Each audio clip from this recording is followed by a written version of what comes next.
एक शाम प्राची टीवी पर सीरियल देख रही होती है। तभी उसकी सास वहाँ आती है। अरे सीरियल में तो ऐसे मग्न है जैसे आज रात का खाना पड़ोसी आकर बनाएंगे। मुझे पता ही नहीं था आपने अपने बेटे की शादी पड़ोस में भी की हुई है। हैं? मतलब? मतलब इस घर में सारा काम बहू ही करती है, आप तो सिर्फ खर्राटे मारती हैं। अच्छा जी, फिलहाल तो तुम आराम फरमा रही हो, चलो जाओ, ये मेरे टीवी देखने का समय है। आहा, इसीलिए मुझे भगाया जा रहा है। सॉरी, अब तो बिल्कुल नहीं जाऊंगी। प्राची की इस बात पर दोनों सास बहू के बीच टीवी रिमोट के पीछे बच्चों जैसे छीना झपटी शुरू हो जाती है, जिसके बीच श्लोक भी काम से घर वापस आ जाता है। आज मेरी चूहे बिल्ली की जोड़ी किस बात पर झगड़ रही है? अरे तेरे बीवी मुझे टीवी ही नहीं देखने दे रही। अरे तुम्हारी मम्मी मुझे खाना बनाने के लिए फोर्स कर रही है। अरे वाह, ऐसे बेतुके रीजन पर तो बच्चे भी झगड़ा नहीं करते। अरे मुझे कुछ मत बोल, सब इसने ही शुरू किया है। हाँ हाँ, जैसे आप तो बहुत दूध की धूली है ना। अरे बस, दोनों चुप। प्राची जाओ, खाने की तैयारी करो। और माँ तुम छोड़ो, तुम्हें क्या बोलूं, शांति से अपना सीरियल देखो, मुझे दोबारा लड़ने की आवाज सुनाई नहीं देनी चाहिए। ऐसा बोलकर श्लोक वहां से चला जाता है, जिसके पीछे पीछे प्राची भी कुछ न कुछ बड़बड़ाते हुए रसोई में चली जाती है। हाँ हाँ, सासू जी को तो कुछ बोलेंगे ही नहीं, बस मुझ पर ही हुक्म चलता है, खाना बनाओ, जैसे मैं इनके घर में खाना बनाने के लिए आई हूँ।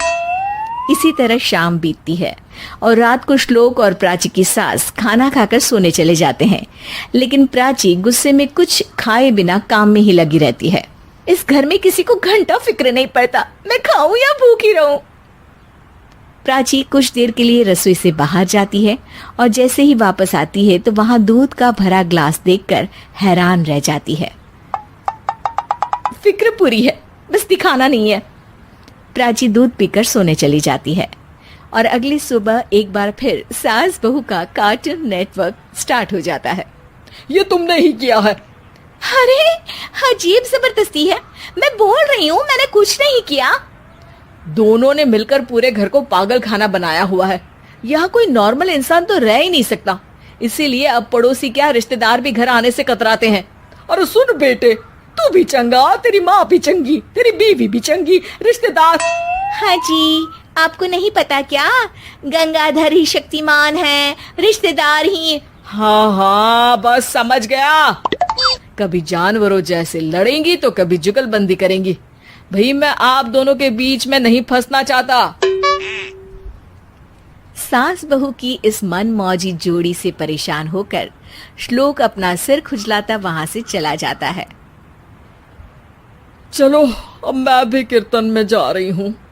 इस पर जैसे ही सास कमरे में अपना पर्स लेने जाती है तो वहां नाश्ते की प्लेट रखी देख मुस्कुराने लगती है और नाश्ता करके घर से बाहर निकलते हुए कुछ पैसे टेबल पर रख जाती है, जिसके कुछ देर बाद सिलेंडर वाला घर आता है। ओ मोरी मैया, मैं सिलेंडर के बारे में तो बिल्कुल भूल ही गई थी। घर खर्च के सारे पैसे भी मम्मी के पास है और श्लोक से बोला तो उल्टा 4 बात सुनाएंगे। प्राची ये सोच ही रही होती है कि अचानक उसका चेहरा चमक उठता है और वो घर में आकर इधर उधर देखने लगती है। तभी उसकी नजर टेबल पर रखे पैसों पर पड़ती है, जिन्हें वो सिलेंडर वाले को दे देती है। ये सब श्लोक देख लेता है। अच्छा बेटे, इतना बड़ा घोटाला, सबके सामने मैं तेरी दुश्मन और पीठ पीछे तेरी मेरी यारी। इस पर श्लोक एक प्लान बनाता है और शाम को सब एक साथ बैठे होने पर बोलने लगता है।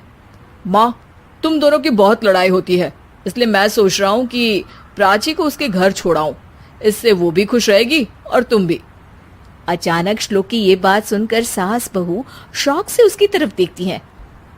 अरे ऐसे कैसे घर छोड़ाओगे, मुझे कहीं नहीं जाना। अरे तुमने बोला नहीं पर मैंने सुन लिया, तुम्हें मम्मी के साथ रहना अच्छा नहीं लगता, मुझे पता है। अरे वो, अरे जब बहू खुद कुछ काम बोले तो वो तुझे सुनता नहीं, और अब जो इसने बोला ही नहीं वो तू समझ गया। जब उसे नहीं जाना तो फिर जबरदस्ती क्यों कर रहा है? अच्छा, फिर आपको मौसी के घर छोड़ाता हूँ, बस अब आप दोनों एक घर में एक छत के नीचे नहीं रह सकती।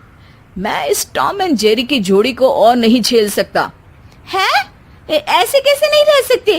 तुम्हें इतनी दिक्कत है तो तुम्हारा बोरिया बिस्तर पैक कर देती हूँ, लेकिन मम्मी जी कहीं नहीं जाएंगी।